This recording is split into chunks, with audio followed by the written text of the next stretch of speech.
Hello दोस्तों, आज के वीडियो में हम लोग प्रॉफिट एंड लॉस का कुछ क्वेश्चन को सॉल्व करेंगे। तो चलिए पहला क्वेश्चन को देखते हैं। हमारा पहला क्वेश्चन कह रहा है, an article is sold eight 20% profit instead of 5% loss. The man gain ₹120 more, what is the cost price.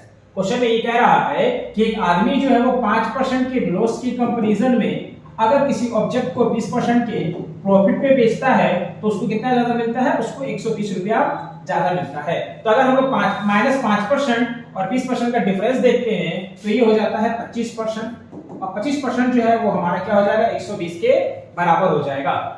किसी भी ऑब्जेक्ट का प्राइस को हम लोग हमेशा क्या मानते हैं, 100% मानते हैं। तो 25 को अगर हम लोग 4 से गुना करेंगे तो 100% का वैल्यू हम लोगों को मिल जाएगा। तो यहाँ भी 4 से गुना करना होगा, तो 120 को 4 से गुना करेंगे तो 12 × 48 480, जो कि हमारा ऑप्शन नंबर ए में है, सही हो जाएगा। अगला क्वेश्चन हमारा कह रहा है, an article is sold eight 10% profit instead of 5% loss.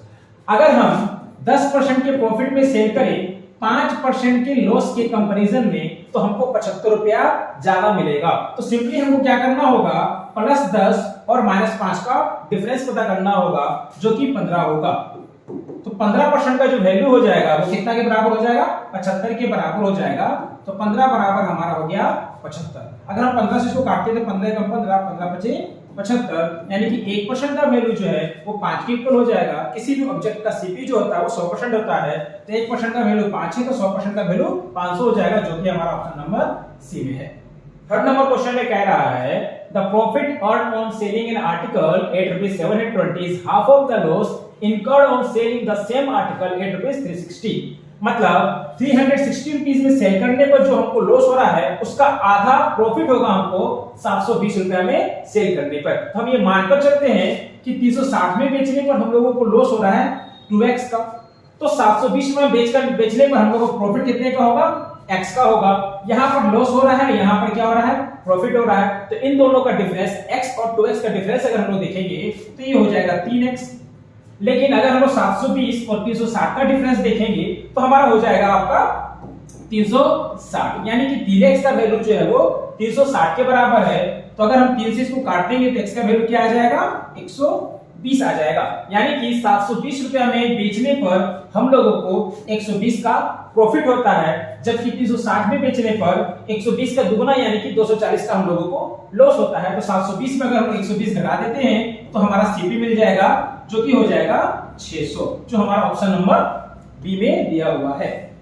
यहाँ क्वेश्चन में कह रहा है, an article is sold at 14.2% profit, what is the ratio of the selling price to the cost price. तो सबसे पहले क्या करना होगा, इस मिक्स फ्रैक्शन को एक प्रॉपर फ्रैक्शन में कन्वर्ट करना होगा। तो 1498 98 + 2 हमारा हो जाता है 100/7%। इस परसेंटेज को क्या करना होगा, रिमूव करना है। तो परसेंटेज को रिमूव करने के लिए हम लोग क्या करते हैं, सिंपली नीचे में 100 से डिवाइड कर देते हैं। तो ये 100 और ये 100 हमारा कैंसिल हो जाएगा, हमारा क्या हो जाएगा 1/7। तो 1/7 का मतलब ये हुआ कि अगर किसी ऑब्जेक्ट का प्राइस 7 रुपए है तो उसका जो 14.2% प्रॉफिट होगा वो कितना हो जाएगा, 1 हो जाएगा। इसका मतलब ये हुआ कि सीपी हमारा 7 हो जाएगा और एसपी हमारा 7 + 1 8 हो जाएगा। तो यहाँ पर क्या बोल रहा था, selling price to the cost price, sorry पहले सेलिंग प्राइस कितना होगा उसके बाद हम लोगों को कॉस्ट प्राइस कितना होगा। तो हमारा आंसर 8 7 हो जाएगा, जो कि ऑप्शन नंबर हमारा बी में दिया हुआ है।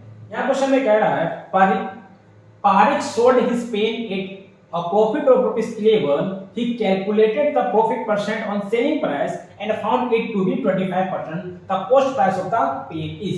यहाँ पर कह रहा है ये कि एक मतलब परीक जो है वो अपने पेन को सेल करता है और वो प्रॉफिट को उसके सेलिंग प्राइस पर कैलकुलेट करता है, वो पाता है कि ये 25% है और उसका प्रॉफिट कितना हो रहा है, 11 हो रहा है। तो अगर हम ये मान लें कि हमारा पारिक का जो सेलिंग प्राइस था वो 100 था, तो सीपी यहाँ पर क्या हो जाएगा, सीपी यहाँ पर हो जाएगा 75।